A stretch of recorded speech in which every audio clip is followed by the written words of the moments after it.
Hello, my name is Elena Smith. Let me take you down a road that I wish no one should ever have to travel. The facts of elder abuse. What really goes on behind closed doors. I would like to start off first by telling you my experience. My great grandmother was a very precious soul. Everyone that knew her would tell you that she was a saint. Up into her 90s, she still tended to her own garden, she still sewed for the public, and she even stood over a hot stove to prepare the entire family this huge meal. When she was 95, she suffered from a terrible fall. This fall resulted in her having to have an extensive surgery. She had to have screws and a plate put into her hip.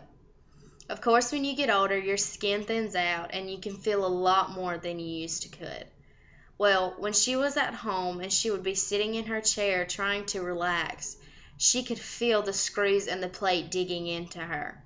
I'm sure this is a very uncomfortable period for her because who wants a plate and screws sticking in their hip when you're trying to relax at home?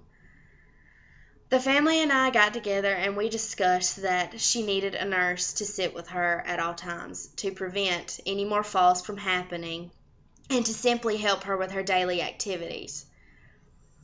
One of the granddaughters stepped up and decided that she would take on this responsibility. The whole family put their trust in her that she was going to do her job and to look after my great grandmother as needed and as she should be.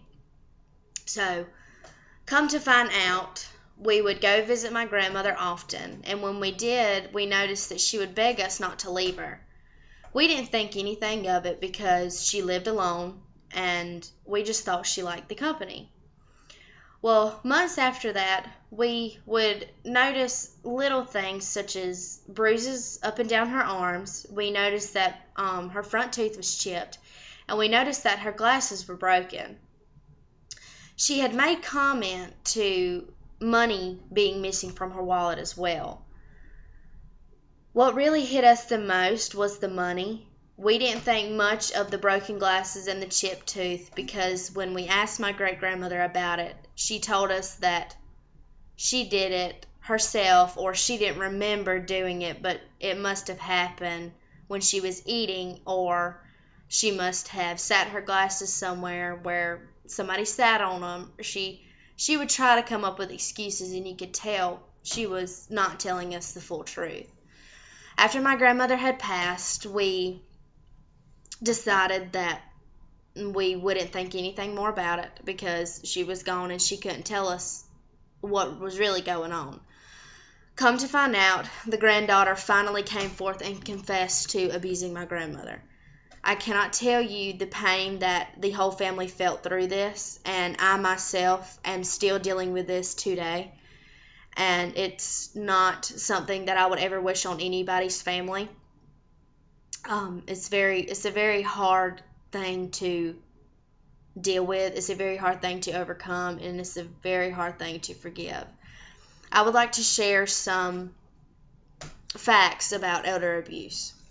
Elder abuse is not just physical abuse. It can be emotional abuse and it can be financial exploitation. It's not just the physical, such as bruises, cuts, lacerations, burns, anything of that nature that you can physically see on a person's body. The emotional abuse comes from screaming, threatening, even ignoring. If you ignore an elderly person, that's even considered a physical abuse, such as confining them in a room by themselves, leaving them alone, not answering their question, just completely ignoring that they're in the room with you. Nobody should ever deserve this treatment at all. I don't care if you're 90 years old or if you're 5 years old. Financial exploitation consists of credit cards being used without consent of the person, stolen money, forging signatures, or stealing checks. And that comes along with the abuse. Now, along with abuse comes a bunch of risk factors. The risk factors from abusing an elder are with physical abuse, they come with you're older, so your bones are more brittle. Your skin tears a lot easier because it is thinner. You can have, it depends on how hard you hit the person, but if you hit an elder hard enough, you could end up breaking their bones, which could then lead to surgery. It could lead to pain, a lot of pain for the patient. Emotional abuse could lead to depression of an elder. It could lead to them trying to harm themselves because they feel so bad. It could then lead to them turning bipolar from you being so hateful to them that they feel that they have to be hateful back, or even by you being hateful to them, it turns into them shying away, bottling their feelings, not talking to anyone, not even wanting to have anything to do with anyone. And that's how no person should have to feel ever. Elder abuse is very hard to prove because not many people are aware of it. Like I said earlier, we didn't think much about the signs of my great grandmother being abused because, of course, she was older and they bruise a lot easier, and just her being older, she is more forgetful, and we didn't think much of it, but we should have. We should have taken into consideration what was really going on. It's very hard to prove, like I said, because, you're not aware of it. You don't think twice about it when you see something, a bruise or something on an elder person. According to the National Council on Aging, statistics show that 1 in 10 Americans aged 60 and up have experienced some form of elder abuse. And that just amazes me because this many people are being abused and nobody is aware of it. Just my advice to you is look at the signs, not only in a home, not only if an elder is at home being looked at by a family member, but even if they're in a hospital setting or if they're in a nursing home setting, always look for the signs. Don't ignore them. Do not shy away from them and do not think nothing of it because it really could be something going on that you are unaware of.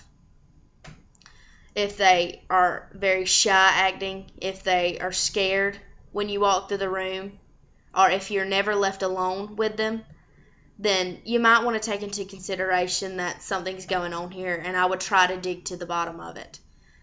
Don't ignore the bruises. Don't ignore cuts or lacerations. Don't ignore any of these signs. I hope this was informative for all of you, and I hope it will be of some help if you're ever faced with this horrifying tragedy.